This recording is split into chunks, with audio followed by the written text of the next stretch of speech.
Presiden Prabowo Subianto memberikan atensi khusus terhadap kasus penyiraman air keras yang menimpa Wakil Koordinator Komisi untuk Orang Hilang dan Korban Tindak Kekerasan atau Kontras, Andri Yunus, Kamis 12 Maret 2026. Presiden menginstruksikan Kapolri Jenderal Listio Sigit Prabowo untuk mengusut tuntas kasus ini secara profesional dan transparan. Kapolri Jenderal Listio Sigit mengonfirmasi bahwa pihaknya telah mendapatkan perintah langsung dari Presiden untuk menuntaskan kasus tersebut. Sebagai langkah proaktif, Polri akan mendirikan posko pengaduan agar masyarakat yang memiliki informasi terkait kejadian tersebut dapat memberikan laporan langsung.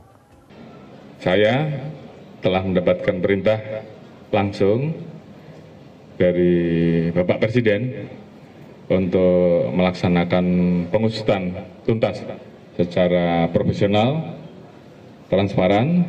Kami juga akan membuat posko pengaduan sehingga masyarakat yang mungkin mengetahui dan kemudian ingin menginformasikan maka bisa memberikan laporan langsung ke posko pengaduan. Kasus penyiraman air keras terhadap aktivis seperti yang baru-baru ini menimpa Andri Yunus memicu respon keras dari berbagai pihak. Direktur Eksekutif Amnesty International Indonesia, Usman Hamid, menyoroti bahwa bukti-bukti di lapangan sebenarnya sudah sangat banyak untuk polisi melacak tersangka. Sebenarnya dari keseluruhan bukti-bukti di lapangan sudah banyak sekali yang beredar, baik itu CCTV dan belum lagi kamera-kamera yang ada di dalam Traffic Management Center. Jadi sebenarnya melalui elektronik kamera yang digunakan untuk law enforcement, untuk traffic, untuk lalu lintas, itu juga sebenarnya bisa terlihat. Bukan hanya pada saat kejadian, tapi juga pada saat sebelum kejadian atau setelah kejadian. Kemana para pelaku itu berjalan atau bergerak gitu. Selain itu, Usman juga mengkritik Presiden Prabowo tidak memberikan pesan bersayap dalam penanganan kasus ini. Di satu sisi, Presiden menginstruksikan pengungkapan tuntas, namun di sisi lain sempat muncul pernyataan yang menuding para pengkritik. Saya juga berharap Presiden tidak lagi memberikan pesan-pesan yang bersayap. Di satu sisi misalnya menginstruksikan agar kasus ini diungkap tuntas, tapi di sisi lain terus-menerus mengulangi tudingan-tudingan negatif kepada para aktivis. Bahkan di hari kejadian, di hari di mana kita belum lepas 1 kali 24 jam setelah penyerangan terhadap Andri Yunus, Presiden kembali mengatakan bahwa para pengkritiknya adalah tidak patriotik dan Presiden mengatakan nanti akan ditertibkan. Nah, jadi ada semacam persepsi bahwa kritik itu adalah kekacauan sehingga harus ditertibkan. Padahal yang kacau adalah orientasi pikiran, kebijakan, tindakan, dan pernyataan Presiden yang seringkali menuding protes-protes itu sebagai teroris, kemudian sebagai anarkis, atau sebagai makar, atau sebagai orang-orang yang membawa kepentingan asing, kepentingan kekuasaan, atau kepentingan uang. Jadi pernyataan-pernyataan semacam ini mengganggu bagaimana polisi berpikir, bagaimana polisi menjalani proses hukum yang objektif. Demikian. Sementara itu, penggunaan air keras dalam aksi penyerangan sebenarnya bukanlah hal yang baru. Kasus seperti ini kerap terjadi dan sering kita dengar.